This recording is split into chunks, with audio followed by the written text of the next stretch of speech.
हमने बात की 7 सीयूईटी टॉपर्स से जिन्होंने मार्क्स स्कोर किए 243 अकाउंट्स में मेरा 240 है. Marks in accounts was 246. In accountancy, it's 243. In accounts 247. 241 in accountancy. Accounts में 241. Hi, this is Sumit Kumar. From last 5 years, I have been helping students regularly cover from ground to the top officials of the university. So whatever I tell you is verified and authentic. 7 बच्चे हैं तो सातों ने अलग अलग strategy follow की है. आप देखेंगे पूरी वीडियो आपके सामने आएगी. सातों की अलग अलग स्ट्रेटजीज हैं और वीडियो देखने से पहले मैं आपको जैसे हमेशा बोलता हूं कि भाई वी आर ह्यूमंस बहुत डायनेमिक होते हैं, तो किसी की भी स्ट्रेटजी कॉपी पेस्ट मत करना अपनी लाइफ में अगर सक्सेसफुल होना है तो. लेकिन हाँ, आप इंस्पिरेशन ले सकते हो, थोड़ा बहुत वहाँ से जान सकते हो आपकी स्ट्रेटजी क्या चल रही है, उसको ट्विक करना हो तो कर सकते हो, लेकिन अपनी स्ट्रेटजी पे ही रहोगे तभी कामयाब बनोगे. सिर्फ एग्जाम में सीयूईटी में नहीं यार, लाइफ में कहीं भी आप देखोगे ओरिजिनल जो होते हैं ना वो बहुत आगे जाते हैं.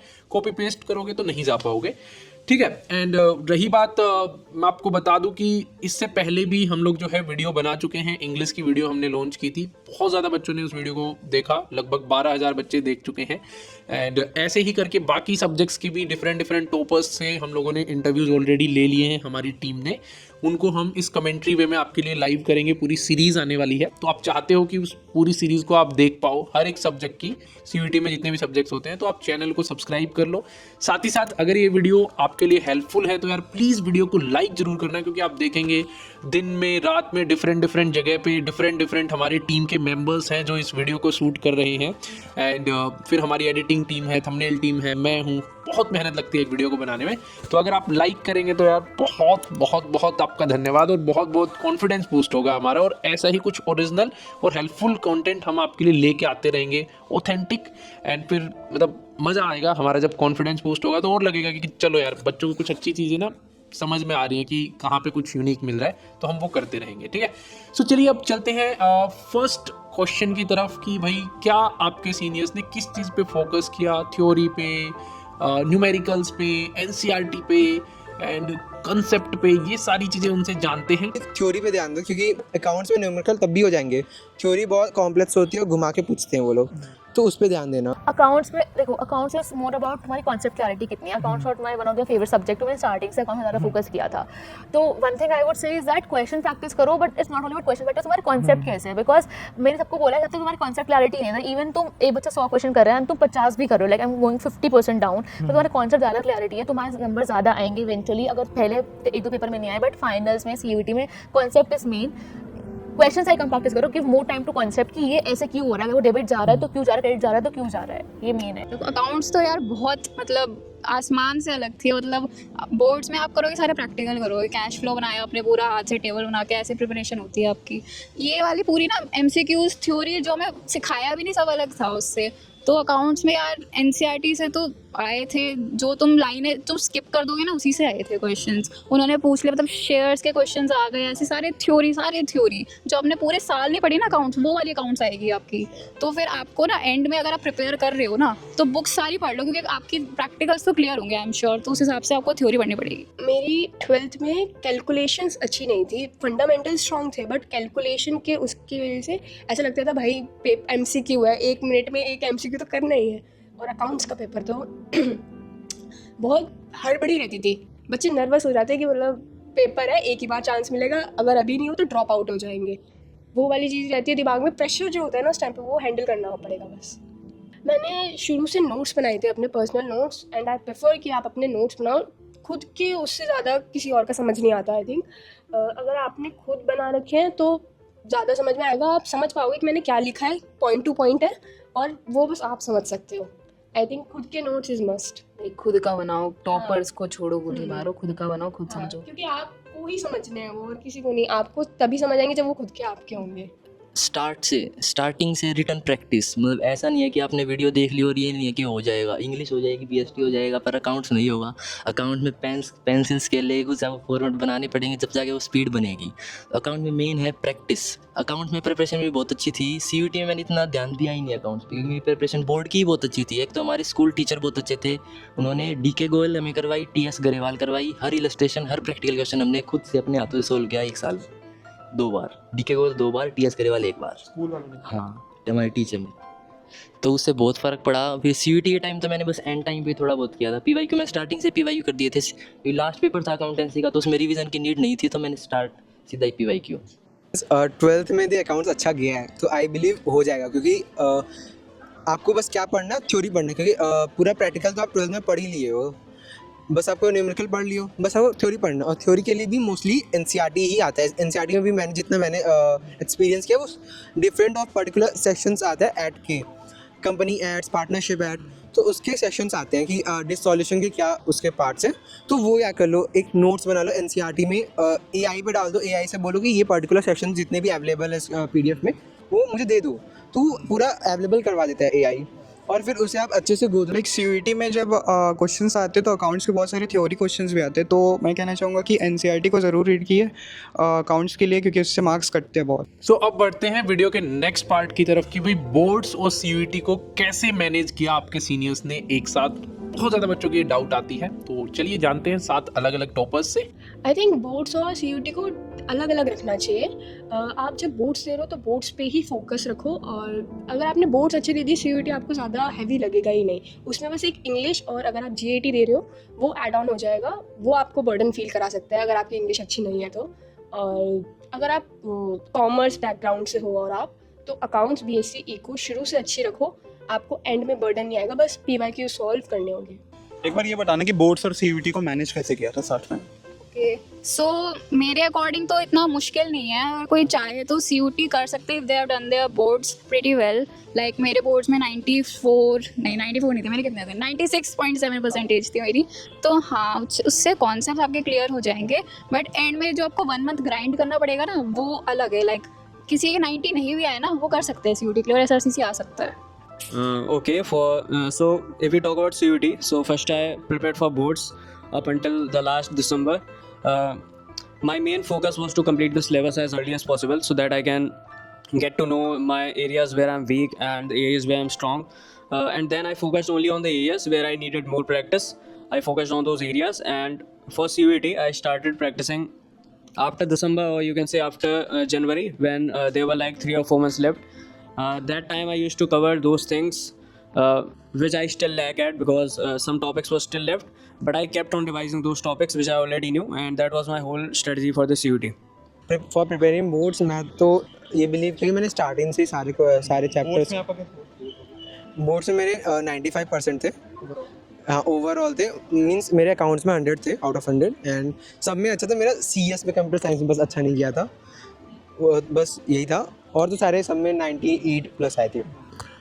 तो बेसिकली आई बिलीव इफ़ आपका बोर्ड्स बहुत अच्छा गया है, मतलब बोर्ड्स में आपकी अच्छी खासी स्टैंड है, आप अच्छे से उसे समझ पा रहे हो, तो आप एनसीईआरटी में आपका हाफ ऑफ द सिलेबस तो हो जाएगा, मीन्स इकोनॉमिक्स छोड़ दो, तो आप अकाउंट्स के लिए प्रिपेयर हो जाओगे। आप बिजनेस के लिए आपकी सब हेडिंग, हेडिंग्स और डेफिनेशंस इजीली हो जाएंगी। बस आपको बिजनेस में करना है, अब एनसीईआरटी में जाकर उसकी लैंग्वेज सीखनी पड़ेगी, क्योंकि टोटली आप जो एग्ज़ाम में लिख के आ रहे हो और जो बिजनेस स्टडीज़ की एनसीईआरटी में लैंग्वेज है वो टोटली डिफरेंट है, तो बस उसके लिए वो पढ़ना है। और अकाउंट्स में तो आप यदि आपका न्यूमेरिकल पार्ट बहुत स्ट्रॉन्ग है तो आप ईजिली कर पाओगे। मीन्स फॉर बोर्ड्स में तो सारे पीवाईक्यू में तो बेसिकली 5 पीवाईक्यू होते थे हर ईयर के, तो मैंने 5 सेट्स होते थे, मैंने 5 सेट प्रीवियस 3 ईयर से लगा लिए थे, जिससे कि मुझे सारा एग्ज़ाम पैटर्न और क्वेश्चन का लेवल सब क्लियर हो गया था। तो इससे मुझे अकाउंट्स में 100 मार्क्स आने में बहुत ईजिली पड़ा। एंड सेकेंड थिंग, इससे मेरा न्यूमेरिकल पार्ट बहुत ईजी हो गया, मेरा कैलकुलेशन स्पीड तेज हो गई। इससे एग्ज़ाम टाइम में मीन्स मेरे एनटीए सीयूटी में भी मैंने बहुत जल्दी अकाउंट्स का पार्ट कर लिया, न्यूमेरिकल पार्ट, और थ्योरी के लिए मैंने फिर बाद में आफ्टर बोर्ड्स मैंने फिर थ्योरी पार्ट स्टार्ट किया था पढ़ना। सो सीयूईटी में अच्छे मार्क्स स्कोर करने के लिए आपको पहले अपने बोर्ड्स के एग्जाम पे बहुत ज़्यादा फोकस करना पड़ेगा। This is what actually your seniors and toppers told us. तो चलिए नेक्स्ट पार्ट में जानते हैं कि पीवाईक्यूज को लेकर के आपके सीनियर्स क्या सोचते हैं, पीवाईक्यूज की क्या इंपॉर्टेंस उनको फील हुई उनके एग्जाम के अंदर। हाँ, मैंने पीवाईक्यू सॉल्व किए थे, एक चैनल था उनके पीवाईक्यूज मैंने लिए थे, और मेरे को बहुत बेनिफिट हुआ कोर सब्जेक्ट्स में। And for English they are not that much good. Accountancy में तो स्पीड, वहाँ पे पेपर ऐसा लगता है कब निकल जाएगा पता ही नहीं चलेगा, तो स्पीड एक्यूरेसी दोनों चीज़ें बढ़ेंगी। और एक पॉइंट मिस आउट हो गया मेरे दिमाग से, लाइक आपने कहा कि अकाउंटेंसी में लगता है कि पेपर तो अब तो चला ही जाएगा, still you scored more than 235 in accounts. What was your score in accounts? 243. So like 243 in accounts. So आप बोल रहे हो ये टफ भी है, आपने 243 मिले. You need to be fast with the questions and you need to have more rapid thinking, and that came with the PYQs that I practiced. PYQs, some of the questions of PYQs were directly came into the CUT exam, and along with that, if you have time left, then I would definitely suggest to also practice mocks, because they make us practice those questions which are like more complex in nature and not straightforward. So that was the whole strategy. Review those questions which are already arrived in the past, like as I said, PYQs, and then you have to analyze which questions are repeating 2-3 times, because over the past few years the trend is not changing at all. Some of the questions are directly coming into the exam in the same word and the same answer. So there's when the PYQ comes into the place. And for the mocks, like, it is something that when you get exceptional questions, because if you are aiming for SRCC, then you have to practice mocks as well as PYQs. If you are aiming for an like decent college, then PYQs alone is enough. But PYQ and mocks, something out of them is definitely necessary. You cannot sit in the CUT exam without considering those. PY के सबसे ज़्यादा economics का तो अब की बार थोड़ा high level गया था पेपर का, बट PY के रिपीट हुए थे, BST में भी हुए थे, अकाउंट्स में भी हुए थे. अकाउंट्स में तो डिट्टो सेम टू सेम, मैंने 5-6 क्वेश्चन ऐसे एकदम क्लिक हुआ कि ये तो मैंने देखे हुए हैं और यही खुद से किए थे.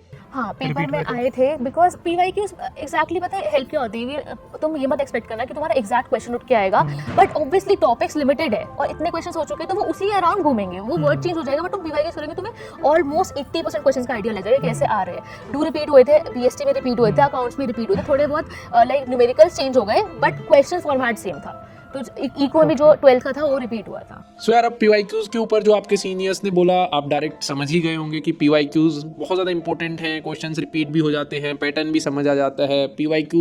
सबसे पहले PYQs ट्राई करने हैं. बोर्ड्स में भी तो वही करते हो यार, आप प्रीवियस ईयर पहले करते हो, फिर मॉक्स वॉक्स या इस टाइप की चीज़ें ट्राई करते हो.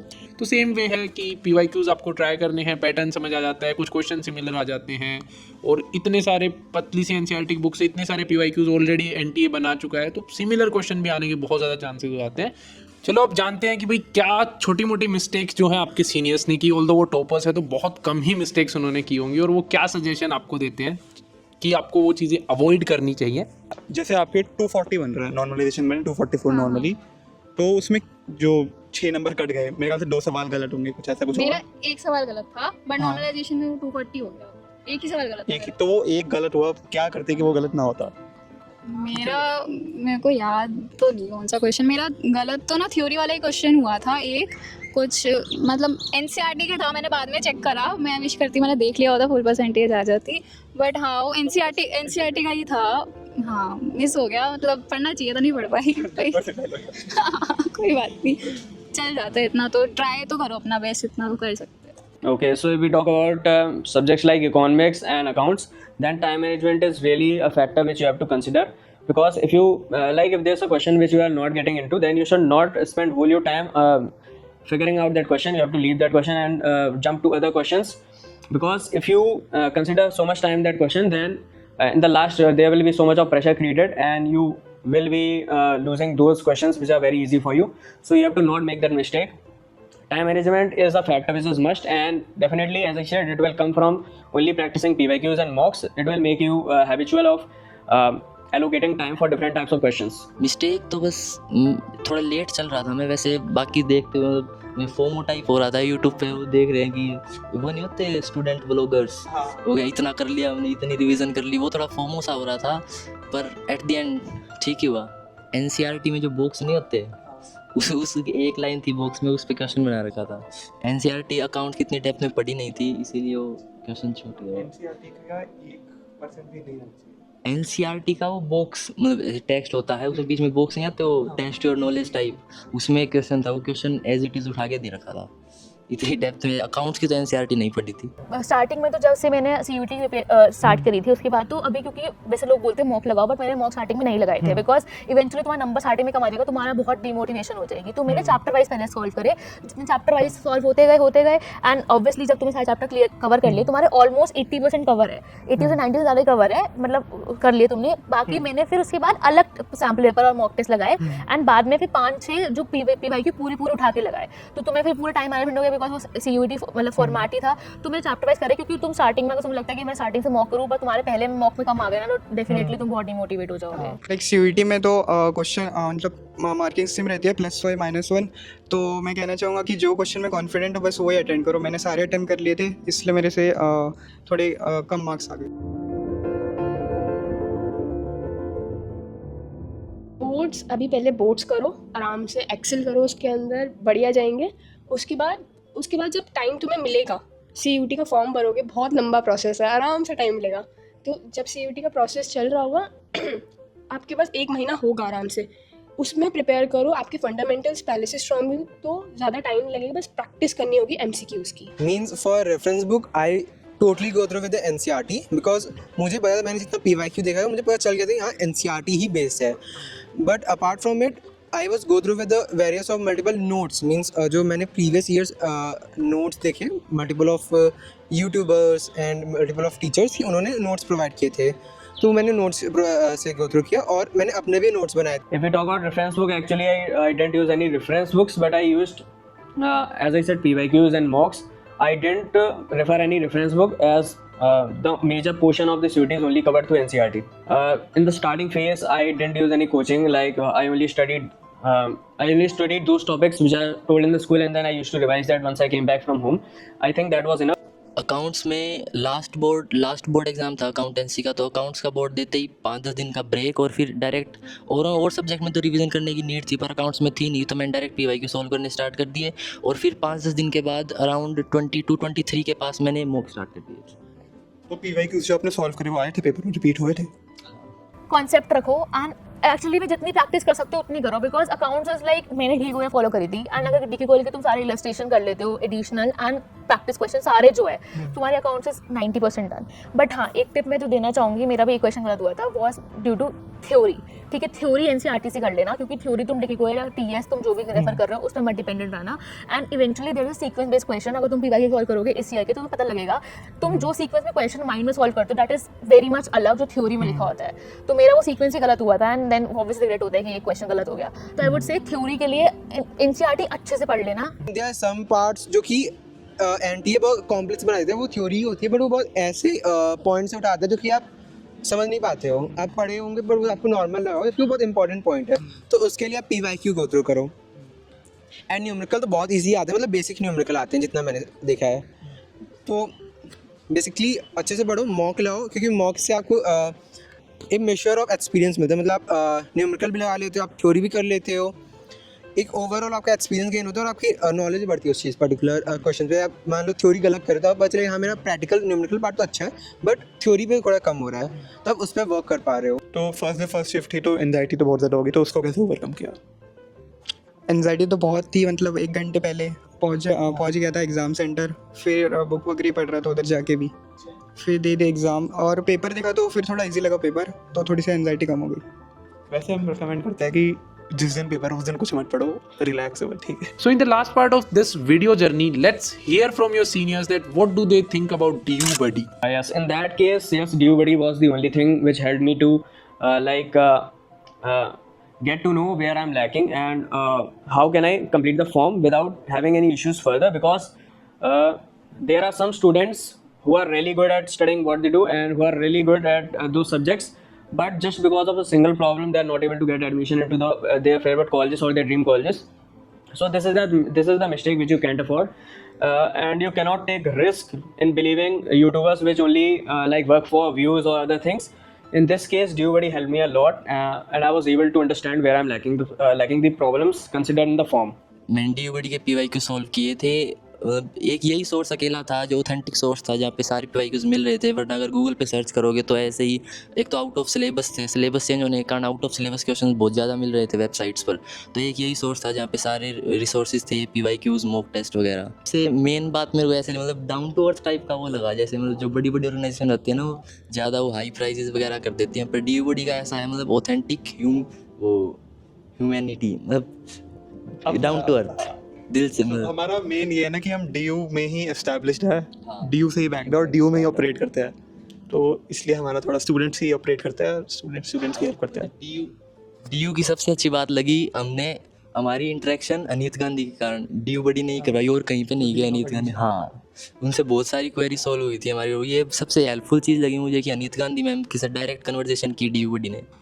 सो आई बिलीव जो फर्स्ट फैक्टर था जो मुझे बहुत हेल्प किया क्वेश्चन फाइंड आउट करने में कि जो मैंने एनसीईआरटी में नहीं पूरे कवर किए, वो था सीपीएल सीरीज़ और जो 8 सीरीज़ है जो कि प्रोफेसर के द्वारा बनाए हुए क्वेश्चंस थे।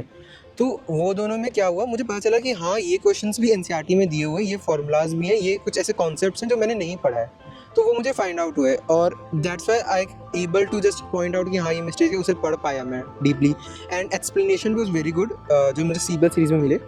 And there was some of the mocks जो मैंने लगाए थे डी बडी के, जो आफ्टर प्रिपरेशन के मतलब एग्ज़ाम के 1 हफ्ते पहले अवेलेबल हुए, तो वो मैंने लगाया। वो वाज वेरी हेल्पफुल कि मुझे end of the exam time इतने कम टाइम में भी इतने इंपॉर्टेंट क्वेश्चन, जो बहुत इंपॉर्टेंट कॉन्सेप्ट्स जो मैंने जैसे they are various of multipliers जो कि हमारे सीबीएसई सिलेबस में नहीं थे, जैसे टैक्स मल्टीप्लायर, तो वो मुझे जानने को मिला कि हाँ ये होता है, फॉर्मूलाज क्या होता है और किस टाइप के क्वेश्चंस